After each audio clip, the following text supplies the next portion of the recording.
Today's Q&A is dedicated in honor of the birthday of Eli Pieps by his family, his dear wife Judith, and their children. I just want to say that Eli is a dear friend of mine as well.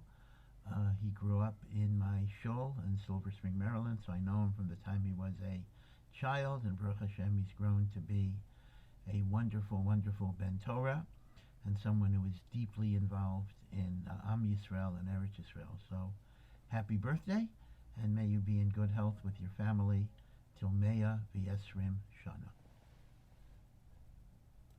Well, for Kedushin, is it proper to give a bracelet like the Torah brings in the Chumash by Rivka, or is giving a ring Kuta Seguin? Well, according to the Halacha, you could be Mekadesh a woman with anything that's worth a pruta. So you could use a piece of gum, you could use a candy, you can use jewelry, you can use a computer. There is no halacha per se that it has to be a ring. And indeed, you're correct that in the case of Eliezer, he gave her all sorts of other stuff. Of course, that was before Matan Torah. The idea of a ring, though, is a minhag Yisrael. And it's a minhag that's based on a few reasons. But the main reason is the description in the Navi Yirmiyahu, Nekeva Tesovev Gever, that a woman surrounds a man, protects a man, builds a fence around a man so he doesn't do bad things. So the ring is symbolic of the woman encircling the man. But it is a minhag. It is not a chiyuv mamish, and Kedushin could be valid with anything that's worth pruta. Pruta is, it's not exactly a penny, but no, we'll call it a penny's worth or whatever it would be. In fact, this is always a big shaila in the Gemara. There's a shaila in the Gemara when you send pre-marriage gifts, you send engagement gifts, whether that might be considered marriage because your kavanah is to marry her. So there are different chumras that some poskim have regarding gifts that a chassan sends to a kala before marriage, that it should be stated this is not for the intention of making kedushin. Yeah. What's the Torah's view on pacifism? Pacifism, yes. So what is the Torah's view on pacifism? Pacifism is the belief that all armed conflict is immoral, and therefore one never sheds any blood or participates in a war. Well, it's very, very absolutely crystal clear that although Judaism talks about shalom as a very, very important value, and we say that shalom is one of the names of Hashem, obviously that is the case, but Judaism absolutely rejects pacifism as an absolute philosophy because there are many, many cases where we're obligated to wage war. We're obligated to wage war against Amalek, against the 7 nations of Canaan. We have a general rule that applies to every situation. Haba lahargacha, if somebody is coming to kill you, you are supposed to kill them first. You don't turn the other cheek. Now, it's interesting that when the Egyptians were drowning in the Red Sea, and the angels wanted to praise Hashem and sing joyous song, so Hashem said, no, this is not a time for joy. My creatures are drowning. The Egyptians are also my creatures. There's no joy when they get destroyed. So on one hand, God was commiserating with the Egyptian suffering. On the other hand, God didn't stop it. God said they have to be wiped out. I'm not happy about it. It's not a simcha. Jews do not rejoice when the enemy gets destroyed, but there is a need to sometimes do it, because basically a pacifist is someone that in a sense is collaborating with evil by refusing to stand up against it. So although one could say that's a very moral position, I never use violence, etc., but ultimately it will often allow evil to prevail, and according to many teachings in Judaism, those who tolerate evil and those who fail to stop it when they were able to stop it are considered to be part of the process. Yeah. Halacha, if someone says this is a woman, she has to pay the father a certain amount of money. Why? I understand by rape when the woman doesn't consent or anything, does he have to pay the money because he took advantage of her? I don't understand by subjugation when it was her affair too. You said based in Whipson, that's one thing, because that'd be his affair. Why does he? Yes, your question is that we have a halacha, certain halachas that apply to an anusa, that's a woman that is raped, and also a mafuta, a woman who was enticed and consensually had intercourse. And the Torah imposes a kanas, a fine over and above damages of 50 shekel that is payable to the father. Again, this is only until she's 12 and a half, actually. And your question is that if she agreed to it, why should the father be entitled to a kanas? So I think this would actually be the important nafkamina, meaning your question would be a very good question if the kanas would be payable to her, because then you could say she agreed. But if the kanas is payable to the father, that means the Torah is factoring in the shame to the family, the humiliation, the degradation, the reputation the father will now have in the community. And if anything, maybe that's even worse if his daughter consented to something immoral.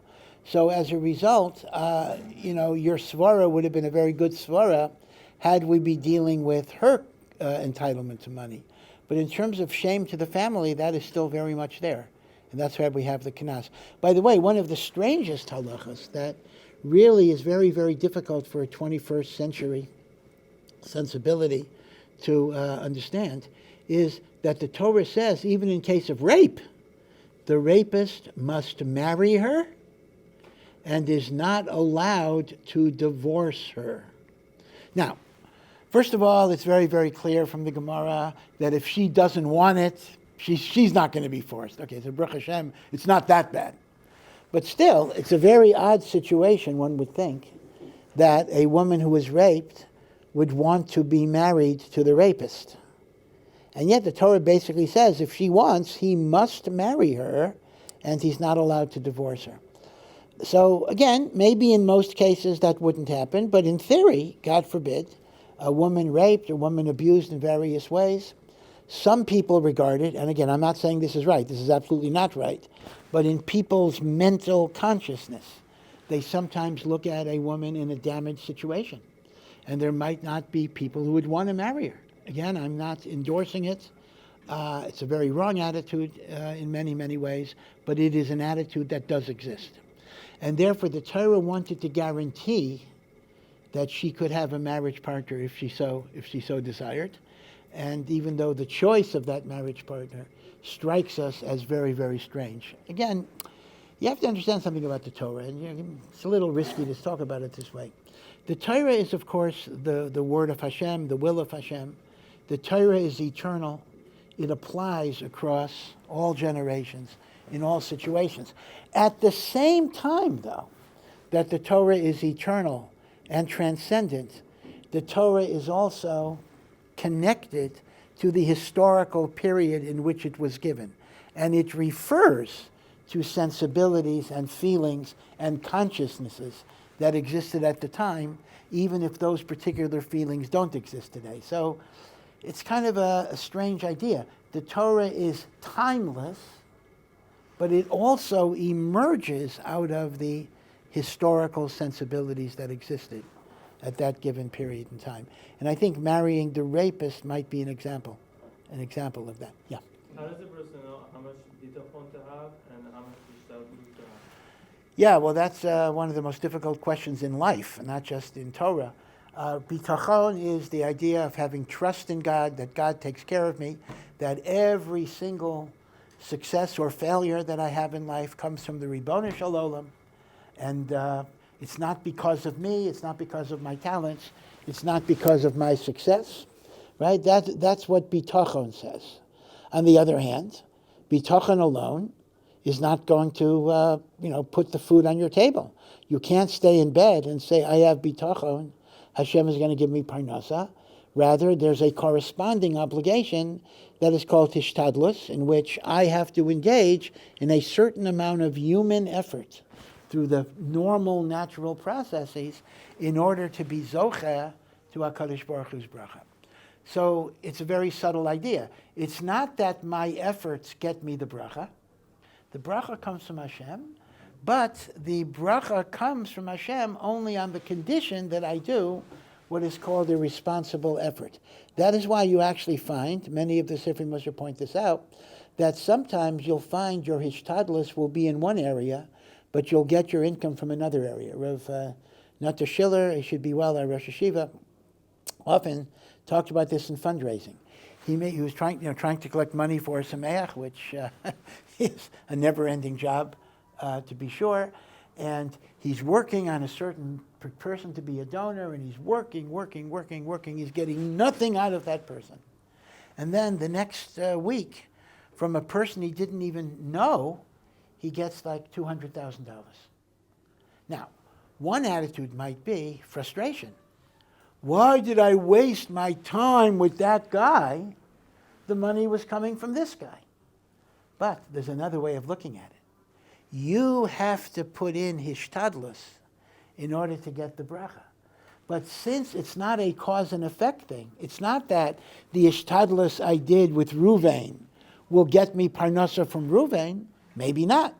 But the Hishtadlus you put in to Ruvain will get you the parnasa from Shimon. Meaning, if he wouldn't have wasted the time going after Ruvain, he wouldn't have gotten the money from Shimon, right? So Hishtadlus does not mean my efforts caused the parnasa, but they're kind of a condition for Hashem to release it.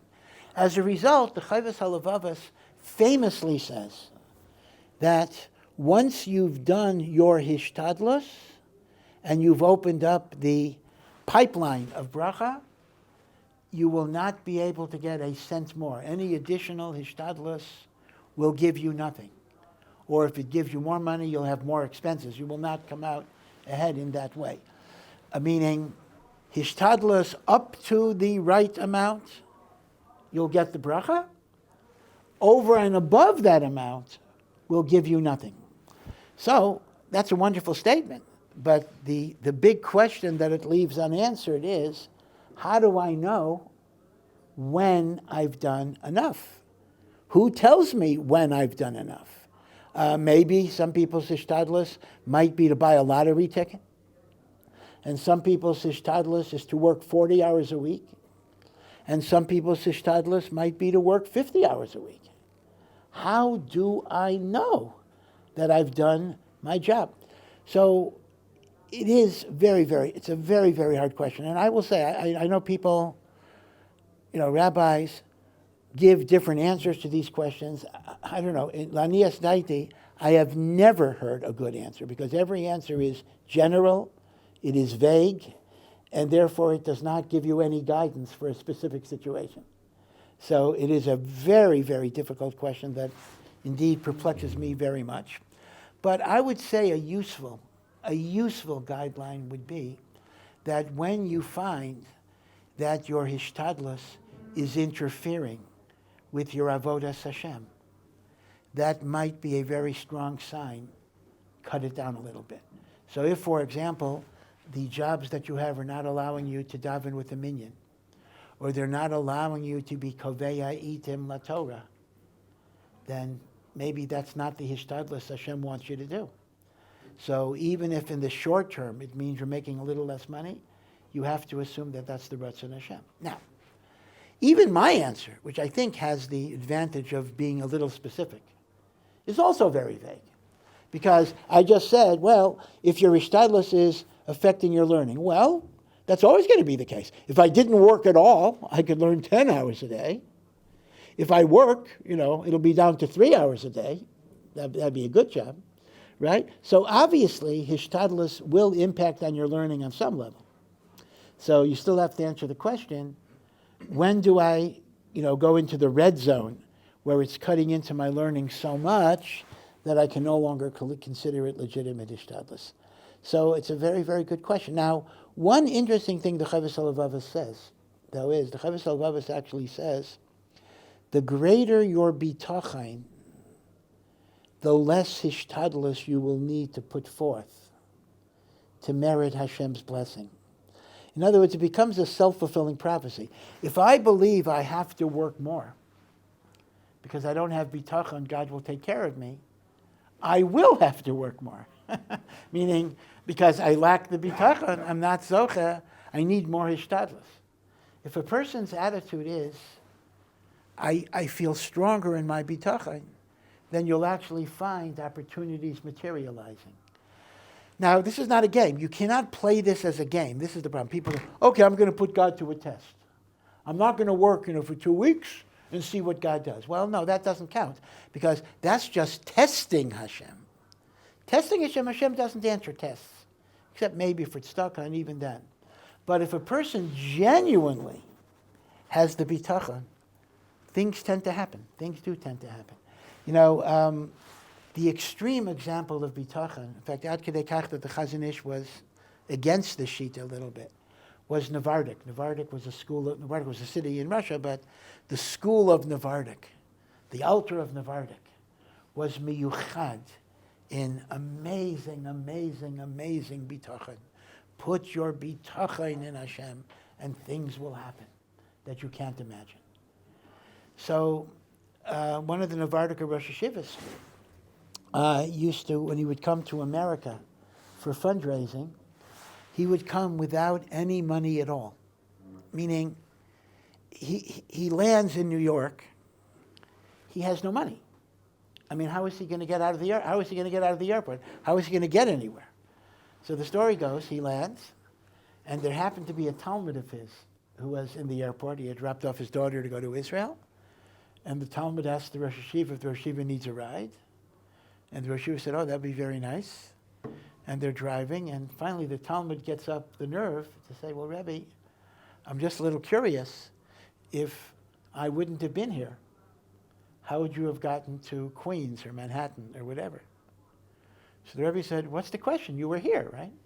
Meaning, the belief of that bitachon. Now, the Chazon Ish felt that's a little too much, but that was the level of bitachon where you literally said, Hashem will take care of me. But that's an extreme shita. But it does tie into the chayvus halavavos, that the greater the bitachon, the more you will be zeicha to see the individual providence of Hashem. But as I say, your question is a very good question, but I think the useful point would be, does it leave you time for other things? Which includes, by the way, spending time with your wife and children. I include that with Torah, tefillah, and family time. Yeah. What is the Rebbe hold about going up to HaRav? Yeah, well, so what do I hold? So again, this comes up quite a lot, and there are very strong feelings on it. Let me just say what everybody agrees on, because the truth is, in principle, there is much more agreement than there is disagreement, although there'll be disagreement l'maisa. Everybody's maida that there are parts of the HaRav, that there's an Isser D'Oraisa for a person to come because we've been in contact with a dead body and we don't have the Para Aduma, and if we go into those parts of the HaRav, we are Chayav Kares. Everybody's minded to that. That would be the inner part of the HaRav, where the Kodesh HaKadoshim and even the Heichal and the Azara were. Okay. Now, conversely, everybody's maida. There are parts of the HaRav that are not part of the temple complex, in which a Tamei Meis is allowed to go. So, in theory, everybody should be on the same page. We're not allowed to go in certain areas, and we are allowed to go in other areas. So what's the machlokas? So the machlokas is this. Many of the Haredi world, most of the Haredi Gedolim take the position of, there are two concerns really, which may overlap. Concern number one is, we are not always so sure where the boundaries are. Meaning, when you try to superimpose the Beis HaMikdash on the Temple Mount, there are like 8 different ways of configuring it. So therefore, what you might think is a permissible zone may be an impermissible zone. And it's like walking through a minefield. I don't think most of us would feel comfortable to say, oh, you can walk through this minefield, the mines are just 3 inches from your foot, don't worry about it, 3 inches is plenty of distance. And especially since non-religious people aren't watching these boundaries. So you could very easily be part of a crowd and be attracted. So those are the concerns, meaning to say that most of the Dati Leumi world and some Haredim and some American Rabbanim, they do take the position, hey, why don't you go where you can go and don't go where you don't go? But I think the mainstream Haredi Gedolim have said it's too dangerous halachically to make that judgment. So if you're asking my personal opinion, I don't have a personal opinion per se, but I do not go in the HaRav. because that seems to be the hara that I was makabel. Now, I do want to add something, though. You know, the people who advocate going in the harabayas often emphasize there's a mitzvah to go on the harabayas. Now, all I'll say about that is there is no mitzvah to go in the harabayas. The only mitzvah to go in the harabayas would be on the sholosh regalim, and that would be on the part of the harabayas that even those who go in the harabayas say you're not allowed to go. So, b'kitzer, any area that they say you're allowed to go, there is no mitzvah in going. So at most you could say you're allowed to go, but you cannot talk about a mitzvah. I mean, I saw some saying, oh, you're makayim the mitzvah of ole regel by going in the harabayis. Absolutely not. In order to be makayim the mitzvah of aliyah regel, you have to go on the azora. And the azora, the courtyard of the temple, hakol maidim a tamei meis is chayav kares for going in the azora. So if you're going in what is not the azora, you're not makayim aliyah l'regel. So all I can say is that even if it's mutter, you cannot package this as a mitzvah to go. Like, you know, people are trying to make you feel guilty. Oh, you're mavatel the mitzvah saseh of aliyah l'regel. Certainly not, because those who go are not makayim aliyah l'regel either. So that's one thing to keep in mind. But still, the issue of in the past, were there great tzaddikim who went on the harabayas? You know, it's not so pashut. There's a famous letter of the Rambam, where the Rambam briefly visited Eretz Yisrael as a teenager with his father. I mean, the Rambam spent his life, well, from Spain to Egypt, but there was a brief sojourn in Eretz Yisrael, and the Rambam writes that he was zocheh to daven in the Beis Knesset, on the harabayas. The letter's a little ambiguous, and some want to bring a raya that not only did the Rambam go on the harabayas, but there was a Beis Knesset on the harabayas. But still, it's not really clear. The language is not as clear as they say in the Arabic. It may refer to adjacent to the harabayas. So people are debating, people are arguing over the meaning of the Rambam's letter. But yeah, I'm willing to admit, I mean, if you're asking me historically, were there people who went on the harabayas who were very, very great tzaddikim? The answer is probably yes. But the Gedolim today say that we generally ought to avoid it. But if someone has a different psak, I would not be mocha because there is a strong makam to allow that. Yeah. This is a send-in. When we're not sure if something is considered chometz and other situations in halacha, we base our scenario on, quote, if a dog will eat this or the like, then so and so. My question is, why do we always choose the dog out of all animals when we're trying to decide the halacha? Yeah. That's a good question. You are correct that the definition of when does chametz become so inedible that you're allowed to own it during Pesach, even if it's rancid, even if it's spoiled, even if it's rotten. If a dog would eat it, it is still considered chametz. It has to reach the madrega where even a dog would not eat it. And then, even if it's chametz, I'm allowed to keep it on Pesach, because if a dog wouldn't eat it, it's no longer any type of food. So the question becomes, why dog? Okay, maybe animal we understand, it has to be so far gone that even an animal wouldn't eat it.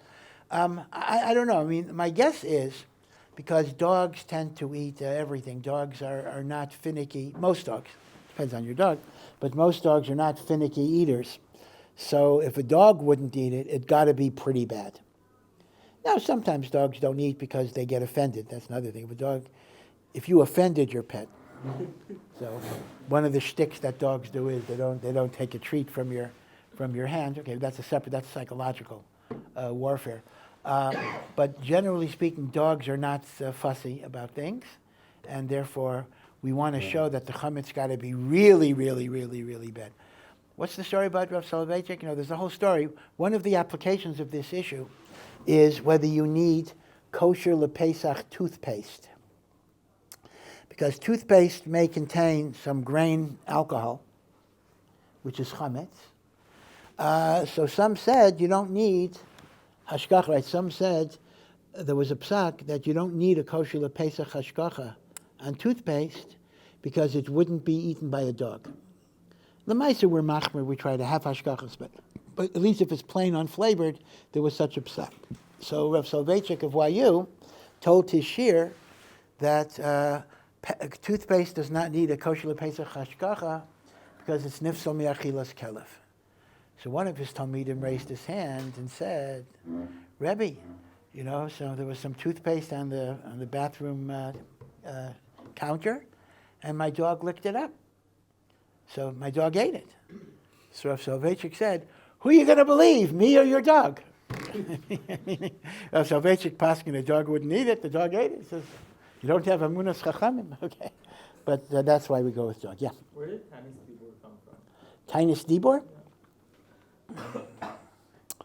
It's not, it's not directly in the Gemara. I mean, the Gemara does talk about the great spiritual benefit of closing your mouth, but there it's primarily referring to Lashon Hara. It doesn't refer directly to Shtika.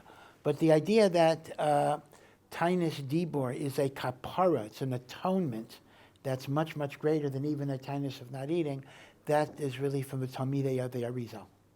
It's brought down in Sifrei Kabbalah. It's not in Chazal directly. Yeah. So if one has the external financial support to do so, he should be able to learn Torah the whole day. However, if there is no such financial means, is it actually an asur to learn the whole day without a job if doing so will subject his family to begging for charity? And if so, is this a prevalent issue? And if so, do Gedolim try to address it? Yeah, this is an important issue. The issue is, let's assume that a person does not have an independent means of support, but a person very much desires to learn Torah the whole day, but because he has no parnasa, either no job, no family support, even the kololim are either not paying or not enough, so he would be forced to go to tzedakah, forced to go to charity, and the like. So the question is a person permitted to learn under those circumstances where he's forcing his family to live in poverty and be supported by charity? So that's a very, very good question, and obviously it's a very relevant question because for many people in Eretz Yisrael, especially, in America too, but more so in Eretz Yisrael, that is exactly the reality of their lives in many, many, many ways. So it's interesting, if you look at the Rambam himself was actually very, very much against people learning Torah and being supported by public money. He was not against family support. But he says you don't put yourself on the tzibur to get money. He considered that to be a chilul Hashem. He considered that to bring a person to sin, causing a person to neglect his family. And therefore the Rambam basically advocated very much that people should combine their Torah learning with work, as Pirkei Avos indeed says, that Torah should be combined with malacha. Now, the Rambam felt very strongly about this, and in fact the Rambam wrote about this several places, using very, very strong language. He emphasized that the Chachamim HaRishainim, like Hillel, they were woodcutters, they were tailors, they were shoemakers, they were blacksmiths. These were the greatest Tanoim and Amoraim, because they did not want to get money for the learning of Torah. They wanted to get money through Parnasa and support their families. So it would appear that, at least according to the Rambam would tell such a person, get a Parnasa. However, many do disagree with the Rambam, and many actually hold that even the Rambam might understand that today is a different world. For example, when the Rambam gives his example of a person who should work and learn, right, the balabas, the working balabas, the Rambam's example is he's osek b'mlacha 3 hours. He spends 3 hours of the day working, and then he can learn Torah the other 9 hours of the day. So the Rambam is saying, better to work for 3 hours than to get money from tzedakah. Okay, that's fine.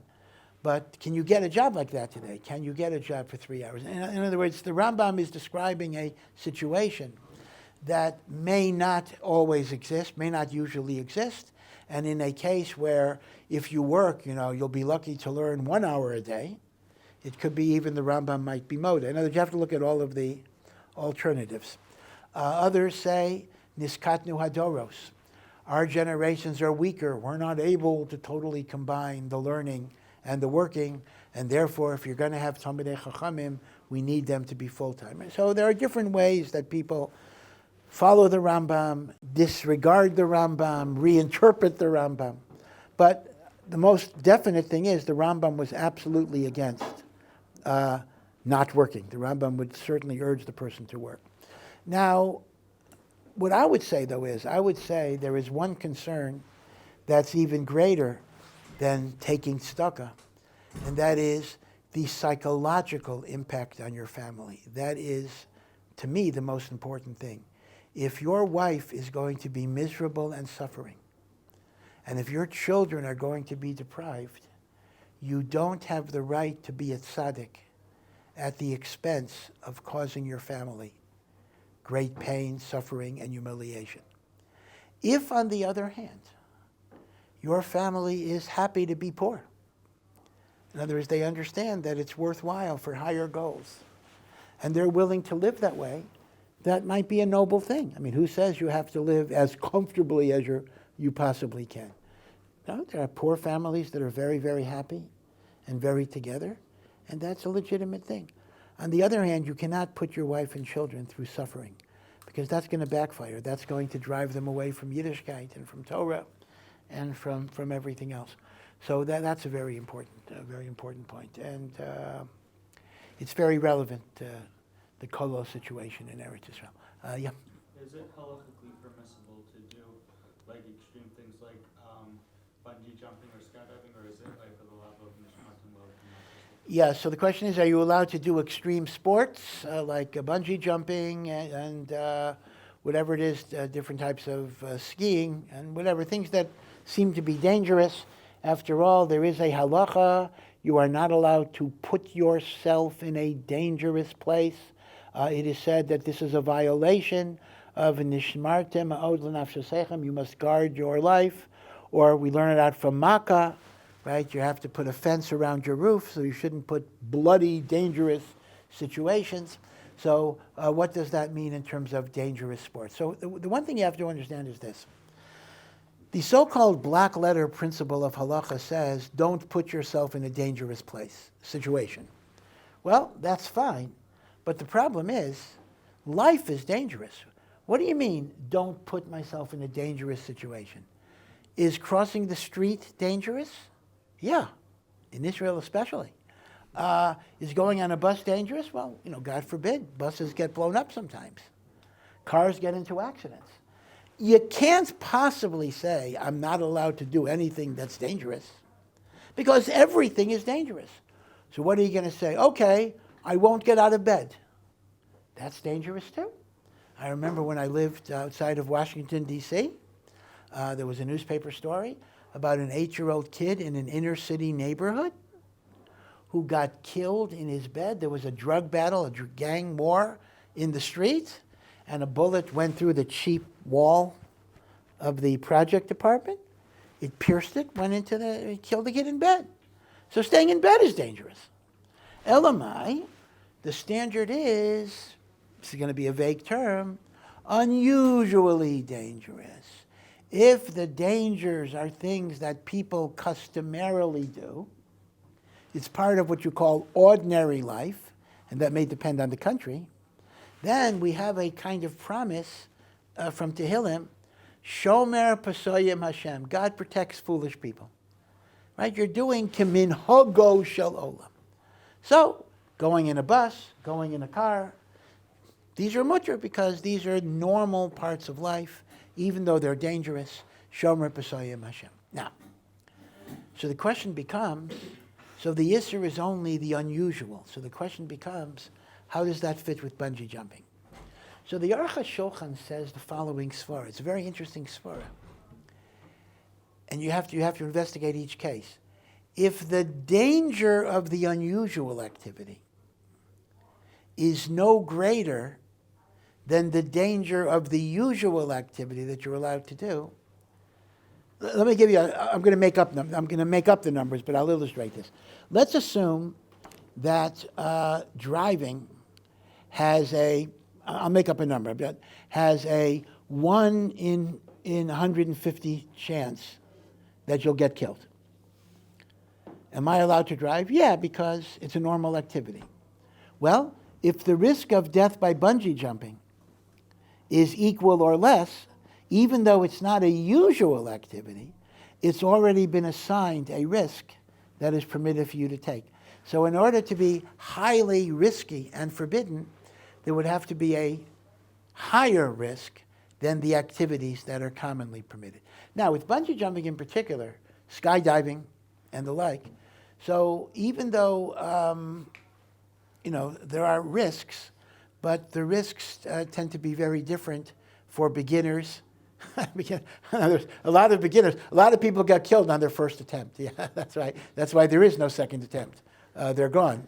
So people who lack experience, it is a very high-risk activity. As you get the experience, it becomes lower and lower. So halachically, there may be a shaila, are you allowed to get the experience? But once you get it, it might be okay. But other people argue with the Aruch HaShulchan. Other people take the position, hey, even if it's no more dangerous than driving a car, if there's no need to do it. I think about this at air shows. You ever see these air shows? Israel has them too, where these airplanes are doing all sorts of crazy things, going around in somersaults and going upside down and everything else. And there's no constructive purpose in it other than to wow the audience. So they're doing pretty dangerous stunts, but there's no toelis. So it's one thing to say, okay, I can take a car because it makes it a lot easier to get to Tzfat. So there's a toelis, so even though it's dangerous, whatever. It's another thing to say, I just like to do stunts, right? So those are the two paradigms here, meaning paradigm number one is, if it's not more dangerous than the normal activities of life, it'll be okay. Paradigm two is, there has to be a legitimate constructive purpose other than just having a good time. Now, I'm going to mention a third thing that's very, very interesting. And that is, when you assess if something is a dangerous activity, are you looking at absolute risk? This will sound a little like the nightmare of a statistics course, which is everybody's hardest course. Is it absolute risk or is it magnitude of risk? Let me give you an example of this. One of the things that anyone who takes statistics learns is that things can be expressed in different ways. And one way will make you think one way about it, and the other way will make you think the other way about it. In fact, that's how polls work. That's why if a question is asked a certain way, they'll go with Trump. And if the same question is asked a different way, they'll go with Harris or whoever it is. Because the question leads them in a certain direction. Let's take cigarettes. And again, I'm making up numbers here, but I just want to illustrate it. Let's make up a number. Let's imagine that a person who smokes has 10 times more risk of getting lung cancer than a person who doesn't smoke. 10 times means 1,000%. So, if I would ask you, should we allow smoking if smoking increases the risk of lung cancer by 1,000%? Well, your gut reaction is 1,000%. That sounds real bad. But consider this. Let's imagine a certain pesticide has a 1 in a million chance of causing cancer. And if you don't use the pesticide, there's only a 1 in 10 million chance a person will get cancer. Okay? In other words, 1 in 10 million without the pesticide, 1 in a million with the pesticide. So how would you answer these two questions?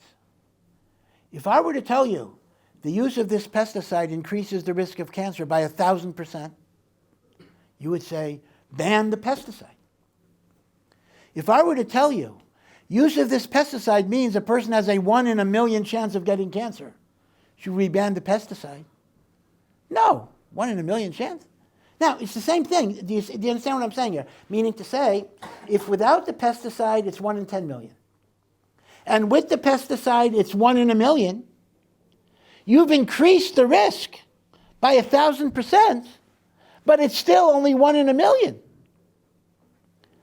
Would that be called highly dangerous? Is highly dangerous based on how much the risk was increased? Or is it based on, objectively, how high the risk is? Even cigarettes, most people who smoke did not get lung cancer. In other words, cigarette smoking greatly, greatly, greatly increases the risk of getting lung cancer. But it was still a small percentage, right? So depending on how you ask the question, cigarette smoking could be defined as very dangerous, or it could be defined as not very dangerous, depending on how you assess it. Now, this is a major issue in law, in public health, in risk assessment, and lamaisa in halacha too, because halacha prohibits highly dangerous activities. The question is, what makes something highly dangerous? Is it the magnitude of the risk, or is it the objective, absolute risk? Yeah. What's the historical flow of when we did Chakiras to when we didn't, philosophically proving God? It seems like the Rambam said it's part of a Nefesh Hashem like Echa, and the Rebbe said the same thing, and then it slowly disappeared at the end of the Rishonim, and the Grove got rid of it. Yes. So when you say Chakira, again, you're using Chakira as philosophy. When I hear Chakira, my yeshiva training is I'm thinking of Rav Chaim and all that, but you're using it in terms of philosophy. Yeah. So the truth of the matter is, Chakira, which really is logical philosophy, or analytical philosophy as a way of ascertaining truth. The truth of the matter is, the inventor of using that approach in Torah was not so much before the Rambam, it was Rav Saadia Gaon. Rav Saadia Gaon was actually the first work in Judaism that tried to approach religious problems through analytical, philosophical tools. The Rambam, although the Rambam does not quote Rav Saadia that much, but the Rambam built much of his edifice on kind of the structure of Rav Saadia Gaon. And that did continue in Spain, among Sephardim in particular, later of Yosef Alba, although he argued with the Rambam, but they took those types of approaches. The Kuzari, actually, although we always count the Kuzari as a book of religious philosophy, in point of fact, the Kuzari is actually an anti-philosophical philosophy book in which he disparaged the types of things. He was before the Rambam, but he disparaged the types of approaches of Rav Saadia Gaon and the Rambam. And the Kuzari wanted truth to rest on history rather than philosophy. The historical experiences of Yetzias Mitzrayim, Matan Torah, and the like. But the truth of the matter is, instead of it dying down, I think there was a marked approach, but difference in approach between Ashkenazim and Sephardim. I think that's what you're talking about. The philosophical tradition took much stronger roots among the Sephardim, and as the Sephardim eventually gravitated to Kabbalah, they kind of lost that rationalist inclination. Ashkenazim almost never had it, meaning if you look at Rashi, look at Tosfos, they never went in that direction. They always considered philosophy to be a little bit suspect, and the like. And part of it, again, if you want to be a historian of ideas, part of it might be that the Ashkenazim lived in Christian communities. So the ones who controlled access to Aristotelian thought were the Catholics, were Thomas Aquinas and the like, and there needed to be more of a distance because Christianity was kind of tainted with idolatry, as opposed to the Sephardim who lived in Islamic countries. Islam was monotheistic, and the Rambam himself was quite willing to draw on Islamic philosophical understandings of Aristotle and the like. Aristotle goes back to ancient times, but Chazal don't really base anything on him as far as we can directly see. But in the Middle Ages, Aristotle was the Bible of Christian and Islamic philosophy, and Rav Saadia Gaon and the Rambam use Aristotle tremendously. Among Ashkenazim, it just didn't take root. So it's really almost an Ashkenaz Sfard type of idea. And then the final demise, I think, came with Kabbalah, and the final nail on the coffin was Hasidus, which were very, very anti-rational movements. And just take, of course, it's interesting. That's where the Gra, who was a misnage to Hasidus, actually walks along with Hasidus. They both hated philosophy. They had a common enemy in that way. Now, in some circles, there is a resurgence of this. You may notice if you look in Sfarim stores that there are new editions of the Moreh Nevuchim coming out with English and with commentaries and with understandings. Now that's pretty new. You know, all the years I was in yeshiva and afterwards, I mean, we knew there was a thing called the Moreh Nevuchim, but nobody ever looked at it. That's philosophy. You know, we don't do philosophy. And yet now you're seeing new Sfarim coming out, Hebrew Perushim, English Perushim. So it's almost as if, Judaism has been defined for hundreds of years already, primarily by Kabbalah. Kabbalah has become the normative Judaism. And yet there's a little bit of a counter-reaction, going back to the Rambam, going back to philosophy. So these things come and go, meaning at different times in Klal Yisrael, HaKadosh Baruch Hu brings certain approaches to the forefront, certain approaches recede, other times other approaches come because different neshamos need different types of mahalchim. So that's kind of what it is, Bekitzer. Yeah. Within secular education from schools, is it halachically permitted to study works that involve stories of the Greek gods, such as plays from the Odyssey? Yeah. So this is interesting.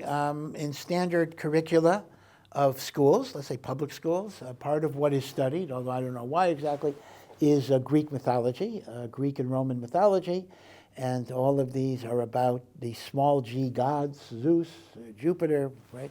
Zeus is the Greek name, Jupiter is the Roman name, the Latin name, and all of their mishugas. Of course, they're not very godly. I mean, they're basically a bunch of degenerates who happen to have superpowers. I mean, it's almost like reading a comic book about these superheroes who rape and steal and do all sorts of disgusting things. I mean, they're not really paragons of virtue, but they are portrayed as very powerful creatures. Now, we know there is a halacha we're not supposed to read books of Avodah Zarah because we might be nimshach to Avodah Zarah.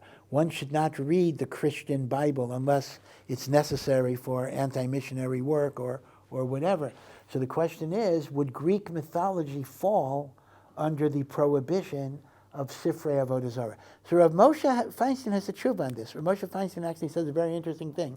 He actually says, for religions that are extinct, defunct, nobody practices, there is no longer an issur to read about them because you're not going to become a worshiper of Zeus or Minerva or Diana or whatever it is. Meaning, it's dangerous to read Christian books. Yeah, because maybe you'll become a Christian. God forbid, there are Jews who become Christians in practice. But if you read Greek mythology, you're not going to become a worshiper of the Greek gods. Nobody believes in that stuff. So Rav Moshe actually says that even though it's shtus, it's hevel, there may not be anything meaningful to it, but it would not fall within the prohibition of Sifrei Avodah Zarah. So that's very, very interesting. So you can read about ancient works. By the way, many of you might know Rabbi Reuven Klein. Do you know Reuven Chaim Klein? He teaches here sometimes. He wrote two books. He wrote a book on the history of Hebrew, which is very kedai. But then he wrote another book describing all types of avodah zarahs, because in Tanakh, in the Torah, and in Nevi'im and Ksuvim, you have the Baal, you have the Asherah, you actually have different types of idols that are being discussed. Now, most of us have no idea how one is different than the other. We go, this is avodah zarah. But he actually did research to tell you exactly how this idol was worshipped, and this idol was worshipped, and this idol was worshipped, and what it represented. And he had to delve into these inyanim of avodah zarah, but it was in order to better understand the Torah. And there's no problem because nobody is going to become a worshiper of Baal. God forbid a person become a worshiper of Yashka. That is possible. But these extinct gods, they're long gone. Nobody's going to go to them. So that would be the heter. Yeah. It seems to be the nature of Am Yisrael that we feel remorse, guilt, and responsibility for things that aren't even connected to us. Why didn't Islam develop such instincts? Yishmael grew up in the house of Avraham, but his descendants commit violent atrocities without the slightest remorse. How do we understand this? I'm sorry, say the last part of the question again. But Yishmael, I didn't hear the part. Yishmael grew up in the house of Avraham, but his descendants commit violent atrocities without the slightest remorse. Oh, yes, okay. How do we understand this? Yeah. So, first of all, this idea that Jews somehow get blamed for everything that happens in the world. On one hand, that's unfair. The anti-Semites are attacking us. On the other hand, there's actually a lot of truth to it. Don't tell anybody. Because everything that happens in the world is connected to the Jewish people. When we're virtuous, God brings blessing to the world. When we're sinful, then God forbid there could be negative consequences for the world. So in many, many ways, our goodness or our lack of goodness does affect the entire world. That's one thing to keep in mind, meaning sometimes what the anti-Semites say against us, as unfair as it is, and as double standard as it is, in terms of us, it actually reflects a deep and profound spiritual truth.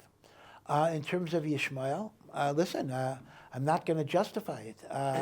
Yishmael was raised in Avraham's home, and why did Yishmael turn away, and his descendants have no remorse? And one way you could say, well, that's a very bad thing. On the other hand, and this is not an accident, Yishmael and Hagar were kicked out. They were banished. They were expelled.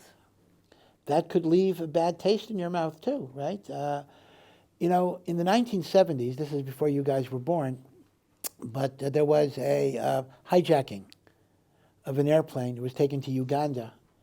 And on that flight, there were many Jews. On that flight was Rav Hutner, one of the great Rosh Hashivas.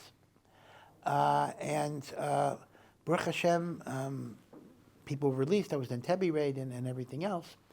But Rav Hutner told Rav Moshe Feinstein that he saw in the terrorists' eyes, they were Palestinian terrorists or Arab terrorists, the hatred that they had against the Jews because of Yishmael being expelled from Avraham's house. So in a sense, not that it's justifiable hatred, but there's something understandable in that hatred, that they were banished, they were cut off, they were denied the chance to be part of that nation. Now that was because they were not worthy. Yeah, that's true. But still, there is that eternal hatred at being cut off. The power of rejection is very, very potent. At the same time, I would say that Chazal do tell us, just as the person Yishmael did tshuva before he died, the nations of Yishmael will do tshuva at the end of days. The Meshech Chochmah says, and this will sound very strange, the first stage in Yishmael's tshuva was the conversion to Islam, a monotheistic religion. They rejected the paganism of the Bedouin. That was the first stage of Yishmael doing tshuva. But of course, they continued their enmity against the Jews. The second stage, we might say, are things like the Abraham Accords that Trump had engineered in his first term, or maybe his son-in-law, Jared Kushner. And maybe he'll be able to, Bezras Hashem, do it in the second term, where the Arab nations make peace with the Jewish people. So as evil as Yishmael has been, and as much as they have done against us, Chazal see in Yishmael an eventual tshuva to come back to Hashem and to bless the Jewish people. And we see the beginnings of it. We see the beginning of it already with side by side with October 7 and Hamas, that of course is the extreme the other way. You have Dubai, you have Emirates, you have these different things. You have even Saudi Arabia. Now granted, is it Lishma? Are they doing it for spiritual reasons? No, they're doing it mainly for money because they can, economically, it's much more advantageous to make deals with Israel than it is with the Palestinian Authority. Israel happens to have more money.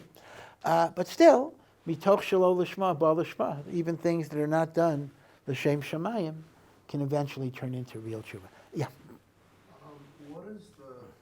How can Jews claim that we have an unbroken mesorah for the last 2,000-3,000 years, but 10 of our tribes have completely vanished off the face of the earth? Yeah, so the lost 10 tribes, remember the 10 tribes were exiled over 100 years before the destruction of the first Beis HaMikdash, right? So they were not around at all during the second Beis HaMikdash. But once again, that needs a little explanation. I mean, the Ramban explains that although the kingdom of the 10 tribes was destroyed, there were always remnants of the 10 tribes that did exist within us and continue to exist within us. So the notion that the 10 tribes are lost as a total entity, Ramban actually says is not true.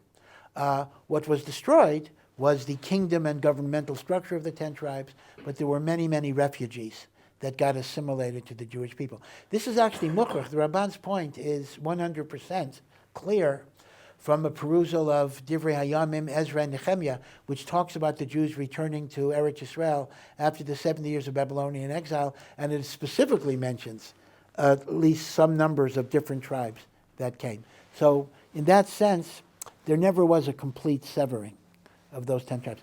Again, I'm very, very sorry. I do have to stop early today, but Mitzvah Hashem will continue next week. Thank you for listening to this Awesome Ech production. To find out more and to partner in our mission, please visit ohr.edu.